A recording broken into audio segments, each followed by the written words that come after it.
Guys, അപ്പം ഞങ്ങൾ ഇന്ന് ഞാനും ആദിയും കൂടെ ഇവിടെ ഭയങ്കര കലാപരിപാടികളാണ് കേട്ടോ. ഞങ്ങൾ ഇന്ന് കപ്പയും ബീഫും വെക്കാൻ പോവാണ്. ഞങ്ങള് എന്താണ് വെക്കുന്നേ? കപ്പയും ബീഫ് കറിയും വെക്കാൻ പോവാണ്.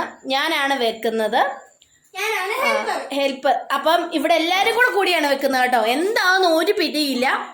അപ്പം എന്റെ നാത്തൂനും എന്റെ ആങ്ങളെയും പറയുന്നതെന്ന് വെച്ചാല് അവര് എക്സ്ട്രാ ഇനിയിപ്പോ നാളെ ഹോസ്പിറ്റലൊക്കെ ആവുമോ എന്നൊക്കെ എന്നിട്ട് ട്രോളുവാണ് ഗൈസ്. നമുക്ക് നോക്കാം ഗൈസ്. ആദ്യം തന്നെ നമുക്ക് ഈ ബീഫിന് വേണ്ടുന്ന തേങ്ങാക്കൊത്ത്, ഞാൻ തേങ്ങാക്കൊത്ത് ഇടും കേട്ടോ. തേങ്ങാക്കൊത്ത് നമുക്ക് എടുത്ത് വെക്കാം കുറച്ച്. പിന്നെ ഞങ്ങളെല്ലാവരും കൂടെ എൻ്റെ ആങ്ങളെയാണ് ഈ ബീഫിൻ്റെ എല്ലാം കട്ട് ചെയ്ത് അരിഞ്ഞൊക്കെ തന്നത് കേട്ടോ.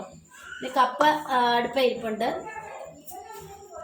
വാടേ രതീഷണ്ണ കമോണ്ടേ ഒരു ടീഷർട്ട്. ഉള്ളി പൊളിക്കാം, ഇഞ്ചി പൊളിക്കാം എന്നൊക്കെ പറഞ്ഞിട്ട് കുറെ പേര് ഇവിടെ വന്നു. പക്ഷെ ആരെയും കണ്ടില്ല. എല്ലാവരും ഒരു റിമോട്ടിന്റെ പുറകെ പോയേക്കുവാണ് ഗൈസ്. അപ്പൊ ഇഞ്ചി പൊളിക്കുന്നു ഇല്ലേ അതി? യെസ്.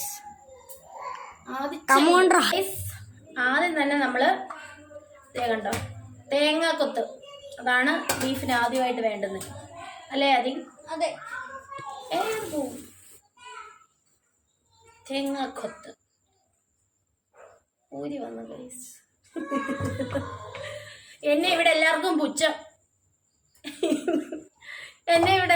പുച്ഛം. ഞാൻ ഉണ്ടാക്കുന്നത് കഴിച്ചിട്ട് ഇനി എല്ലാവരും ഹോസ്പിറ്റലിൽ പോവും. ഭയങ്കര ട്രോളുകളാണ് ഗൈസ്. നമുക്ക് നോക്കാം എങ്ങനെയാവുമെന്ന്. നമുക്ക് നോക്കാം. എല്ലാരും പോയാ? അപ്പം തേങ്ങ നീ ട്രോളാൻ മിടുക്കനെ. എന്തായാലും ഞാൻ ബീഫ് ഇത് മഞ്ഞപ്പൊടിയും കുരുമുളക് പൊടിയും ഉപ്പും ഒക്കെ ചേർത്ത് ഞാൻ ഇവിടെ ഇങ്ങനെ ചെയ്ത് വെച്ചിട്ടുണ്ട്. കാണിക്കട്ടെ. മഞ്ഞപ്പൊടിയും ഉപ്പും കുരുമുളക് പൊടിയും ഒക്കെ ഇറക്കി വെച്ചിട്ടുണ്ട് ഗൈസ്. എന്നിട്ട് നമ്മൾ എന്ത് ചെയ്യണം? ഇത് മാറ്റി വെക്കണം, കുറച്ച് നേരം റെസ്റ്റ് ചെയ്യാൻ വെക്കണം. അപ്പോഴത്തേക്കിനും നമ്മൾ കപ്പ എടുത്ത് ഇത് വെച്ചിട്ടുണ്ട്. ഇവിടെ ഞാനും എൻ്റെ ആങ്ങളെയും നാത്തൂനും എല്ലാവരും കൂടാണ് ഫുഡ് ഉണ്ടാക്കാന്ന് വെച്ചത്. ഇപ്പൊ ആരും കാണുന്നില്ല ഗൈസ്. ഞാനും എൻ്റെ ആദിമോനും എൻ്റെ ആദിച്ചങ്കും മാത്രമേ ഉള്ളൂ ഗൈസ്. അപ്പൊ ഞങ്ങൾ എന്തായാലും ഒത്തിരി തേങ്ങാക്കൊത്തായി. സംസാരിച്ച് ഞാൻ ഫുഡ് ഉണ്ടാക്കി.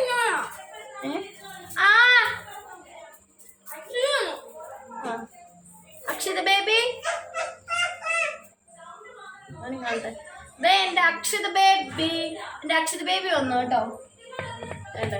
Akshita baby guys. ഇതാണ് എന്റെ നാത്തൂൻ, ഇതാണ് എന്റെ ആങ്ങള. ഇവര് പറയുന്ന എന്നെ ട്രോളുവാണ് ഗൈസ്, ട്രോളുവാണ്. ഞാൻ വെക്കുന്ന കപ്പയും ബീഫും കഴിച്ചിട്ട് ഇവർക്കൊക്കെ എന്തോ പറ്റുമെന്നാണ് പറയുന്നത്. നമുക്ക് നോക്കാം. നാളെ ആഫ്റ്റർ എഫക്റ്റ് റിവ്യൂ നമുക്ക് എടുക്കണം എല്ലാവരുടെയും കയ്യിൽ നിന്ന്. അപ്പൊ ഞാന് കപ്പയും ബീഫും വെക്കാൻ പോവാണ് ഗൈസ്. ഇനിയും വീഡിയോ പിടിച്ചിട്ട് കാര്യമില്ല. ഷടപടേ ഇപ്പൊ തന്നെ രാത്രി 10 മണി കഴിഞ്ഞ് ഷടപടേ ഇവിടെ നിന്നെല്ലാം വെക്കാൻ പോവാണ് ഗൈസ്. എന്റെ ഫോണിൽ സ്പേസ് ഇല്ല വീഡിയോ എടുക്കാൻ. അടിച്ചു കൊടുക്ക. ചതക്കട്ടെ? ഞാൻ ചതയ്ക്കും എടുക്കുവാണോ? അത് പോയൊരു ഉടുപ്പിട്ടിട്ട് വേണം. ഇതാ ഉള്ളി ഐ മീൻ ഒനിയൻ. ഇതാണ് ഉള്ളി. അതൊക്കെ യൂട്യൂബ് ട്രോളായി. അപ്പൊ ഞങ്ങൾ ഉള്ളി പൊളിക്കുകയാണ് ഗൈസ്. ഉള്ളി പൊളിക്കും. പിന്നെ ഞാൻ എന്തിനാ ഉള്ളി പൊളിക്കുന്നത്? ഞാൻ എന്തായാലും ഇത് ഇടികല്ലിലെല്ലാം ചതയ്ക്കണോ? ചതയ്ക്കും. ചതയ്ക്കും നമ്മള്. അത് പൊളിക്കണ്ട. ഓക്കെ. ഇനിയിപ്പൊ ഇനിയിപ്പൊ ഇവള് പറഞ്ഞ് ചതച്ചിട്ടിട്ട് ആ ടേസ്റ്റ് കിട്ടിയതൊന്നും ഏറ്റവും ലാസ്റ്റ് പറയരുത്. ഞാൻ വെച്ചിട്ട് കേട്ടോ. ചതച്ചതിന്റെ ടേസ്റ്റ് ഒന്നും പറയരുത്. പറഞ്ഞു തന്നേന്റെ കേട്ടോ. ഇതൊക്കെ കഴുകി വെച്ചേക്കുമല്ലേ? അതൊന്നുകൂടെ കഴിക്കാം. അതിനർത്ഥം കഴിവിട്ടില്ലെന്ന് ഗൈസ്. ഓക്കെ. ഇതൊക്കെ ഞാൻ ഒന്നും കൂടെ കഴുകുക. ഓണാണ്. എൻ്റെ ആങ്ങളെ വന്ന് ചോദിക്കുന്നു ഓഫാണോ എന്ന്. ഓഫല്ല, ഓണാണ്. ഇപ്പൊ